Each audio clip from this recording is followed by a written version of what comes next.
اعوذ باللہ من الشیطان الرجیم بسم اللہ الرحمن الرحیم ما فصلت العیر۔ اب یہاں سے مصر سے چلا ہے قافلہ جس میں کہ حضرت یوسف کا وہ پیرہن بھی ہے، وہ کرتا بھی ہے۔ قال ابوہم، اب وہاں کنعان کے اندر بیٹھے ہوئے حضرت یعقوب فرما رہے ہیں انی لاجد ریح یوسف، مجھے تو یوسف کی خوشبو آ رہی ہے، آج تک تو آئی نہیں، اب آ گئی۔ مطلب یہ کہ یہ اللہ تعالیٰ کی طرف سے ہوتا ہے، یہ کسی کے ذاتی اوصاف نہیں ہے،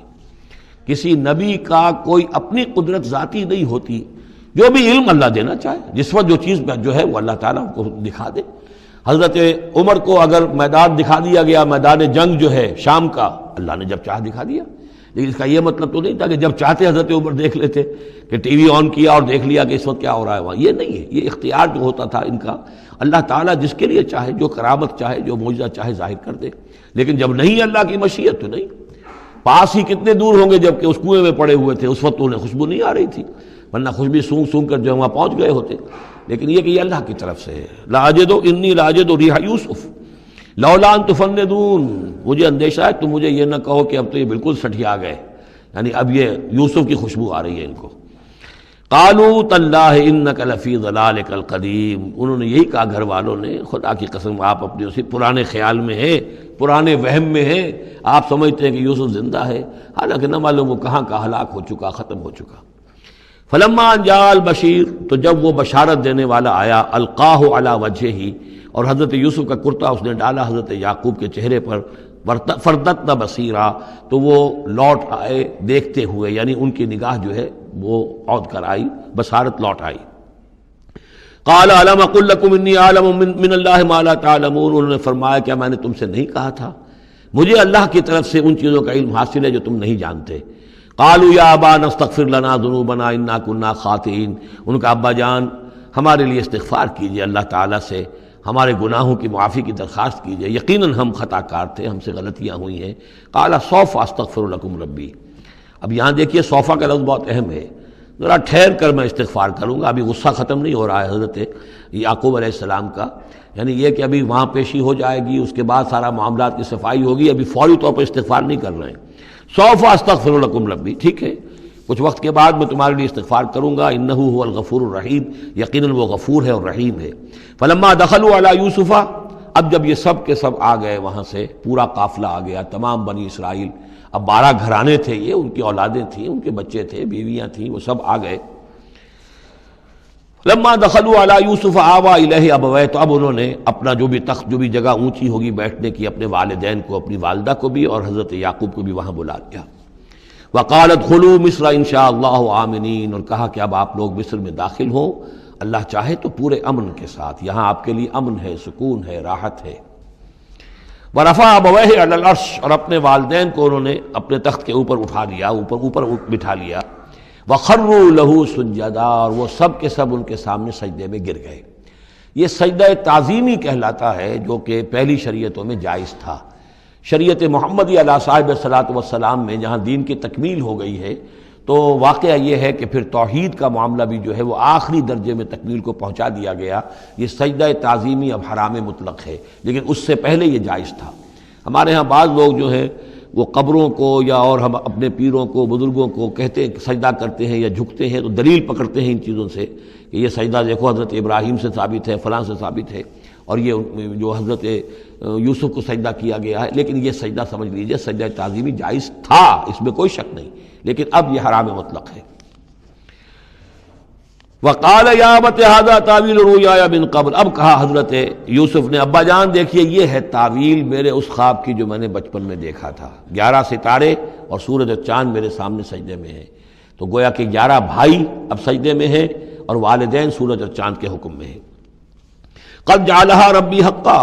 میرے رب نے اس خواب کو سچا کر دکھایا۔ وقد احسن بی اذ اخرجنی من السجن، اور اس نے کتنا ہی میرے ساتھ اچھا سلوک کیا، انعام فرمایا مجھ پر جبکہ مجھے قید خانے سے نکلوایا۔ وجاء بکم من البدو، اور آپ سب لوگوں کو لے آیا ہے یہاں بادیہ نشینی کی سخت زندگی سے نکال کر یہاں حضارت اور تمدن اور وقت کی عظیم ترین جو متمدن ملک ہے اس کے اندر آپ کو پہنچا دیا۔ من بعد ان نزغ الشیطان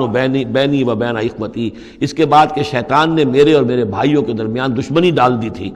ان ربی لطیف لما یشاء، یقیناً میرا رب تدبیر کرتا ہے بہت خفیہ طور پر جس چیز کی وہ چاہتا ہے، لوگوں کو سمجھ میں نہیں آتا، لیکن اللہ تعالیٰ کی تدبیر جو ہے وہ بالآخر کامیاب ہوتی ہے۔ انہ هو العلیم الحکیم، یقیناً وہی ہے ہر شے کا علم رکھنے والا اور حکمت والا۔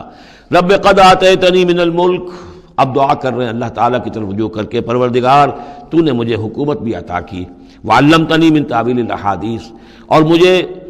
چیزوں کی تہ تک پہنچنا، باتوں کی تہ تک پہنچنا یا خوابوں کی تعبیر کا جاننا، یہ علم سکھایا۔ فاطر السماوات والارض، اے وہ ہستی جس نے آسمان اور زمین کو پیدا کیا ہے، انت ولی فی الدنیا والآخرہ، تو ہی میرا پشت پناہ ہے، مددگار ہے، کارساز ہے، دنیا میں بھی آخرت میں بھی۔ توفنی مسلمن، مجھے وفات دیجو اسی حالت اسلام میں، فرما برداری ہی کی حالت میں، والحقنی بالصالحین، اور مجھے شامل کر دیجو اپنے صالح بندوں میں۔ ذالک من انباء الغیب نوحیہ الیک، یہ ہیں غیب کی خبروں میں سے جو ہم وحی کر رہے ہیں اے نبی، اے محمد آپ کی جانب۔ وما کنت لدیہم اذ اجمعوا امرہم وما ہم یمکرون، اور آپ تو ان کے پاس موجود نہیں تھے جب انہوں نے فیصلہ کیا تھا، اتفاق رائے کیا تھا حضرت یوسف کے بارے میں، اور جب کہ وہ چال چل رہے تھے، پلاننگ کر رہے تھے۔ وما اکثر الناس ولو حرصت بمؤمنین، اور یہ بھی سن لیجئے آپ کتنا ہی چاہیں لیکن اکثر لوگ ایمان لانے والے نہیں ہیں۔ آپ سے سوال کیا گیا، اس کا جواب انہیں دے دیا گیا، اتنا عمدہ، اتنا خوبصورت، ہر چیز جو ہے کھول کھول کر بتا دی گئی، لیکن یہ لوگ ایمان لانے والے نہیں ہیں۔ وما اکثر الناس ولو حرصت بمؤمنین وما تصلهم علیہ من اجر، اور نبی آپ تو ان سے کوئی اجر نہیں مانگ رہے، ان ہوا الا ذکر للعالمین، نہیں ہے یہ مگر تمام جہان والوں کے لیے یاد دہانی ہے اور نصیحت۔ وَكَأَيٍّ مِّنْ آیَةٍ فِي السَّمَاوَاتِ وَالْأَرْضِ يَمُرُّونَ عَلَيْهَا، اور کتنی ہی اور آیتیں ہیں، نشانیاں ہیں آسمانوں اور زمین میں جن میں کہ یہ گزرتے رہتے ہیں، دیکھتے رہتے ہیں، وَهُمْ عَنْهَا مُعْرِضُونَ، لیکن اعراض ہی کرتے رہتے ہیں، ان پر توجہ نہیں کرتے، غور نہیں کرتے۔ وَمَا يُؤْمِنُ أَكْثَرُهُم بِاللَّهِ إِلَّا وَهُمْ مُشْرِكُونَ، یہ بھی نوٹ کر لیجئے، اور جو لوگ اللہ کے ماننے والے ہیں وہ بھی اکثر وہ ہیں جو اس کے ساتھ شرک بھی کرتے ہیں۔ یہ میرے آپ کے لیے بہت زیادہ، بہت قابل توجہ آیت ہے۔ وما یؤمن اکثرهم باللہ، ان میں کی اکثریت اللہ پر ایمان نہیں رکھتی، الا وهم مشرکون، مگر کسی نہ کسی نوع کا شرک بھی کرتی ہے۔ یہ اصل میں اس دور میں پھر بڑی ضرورت ہے، پھر توجہ دلا رہا ہوں، شرک کی حقیقت کیا ہے، اس کی قسمیں کیا ہیں، اس کی صورتیں کیا ہیں۔ زمانہ ماضی میں شرک جو ہے کس کس شکل میں تھا، ماضی قریب میں اور اس کی کون سی شکلیں بھی ایجاد ہوئیں، آج کے دور میں سب سے بڑا شرک کون سا ہے، کون کون سے بڑے شرک ہیں جن میں ہم ملوث ہیں۔ تو یہ مضمون جو ہے قرآن مجید میں آپ دیکھ رہے ہیں کہ شرک یعنی بدترین گناہ، وہ کہ جس کے جرم کے بارے میں اللہ نے فرما دیا 2 مرتبہ سورہ نساء میں کہ اس کی معافی کا کوئی امکان نہیں۔ توبہ ہے، ہاں توبہ کر لو معافی ہو جائے گی، باقی اس سے کم تر ہر گناہ کے بارے میں امید کم سے کم دلا دی ہے کہ اللہ تمہاری بغیر توبہ کے بھی چاہے گا تو معاف کر دے گا، لیکن یہ معاف نہیں ہوگا۔ ان اللہ لا یغفر ان یشرک بہ ویغفر ما دون ذلک لمن یشاء۔ اس اعتبار سے پھر میں آپ کو یاد دلا رہا ہوں کہ اس موضوع پر میرے جو 6 گھنٹے کے کیسٹس ہیں، 6 گھنٹے کی تقریریں ہیں، شرک فی الذات کیا ہے، شرک فی الصفات کیا ہے، شرک فی الحقوق کیا ہے، عہد حاضر کا شرک کیا ہے، نظریاتی شرک کیا ہے، سائنس میں یہ شرک کس طور سے آیا ہے، اور یہ جو قوم پرستانہ نظریہ ہے اس میں یہ شرک کس طرح آیا ہے، مادہ پرستی میں یہ شرک کیسے آیا ہے، نفس پرستی کس اعتبار سے شرک ہے، یہ دولت پرستی کس پہلو سے شرک ہے۔ تو ان چیزوں کو ابھی ضرورت ہے کہ آپ سمجھیں۔ وما یؤمن اکثرهم باللہ الا وهم مشرکون اللہم ربنا لا تجعلنا منہم اللہم اجعلنا من عبادک الموحدین۔ اللہ تعالی ہمیں اپنے موحد بندوں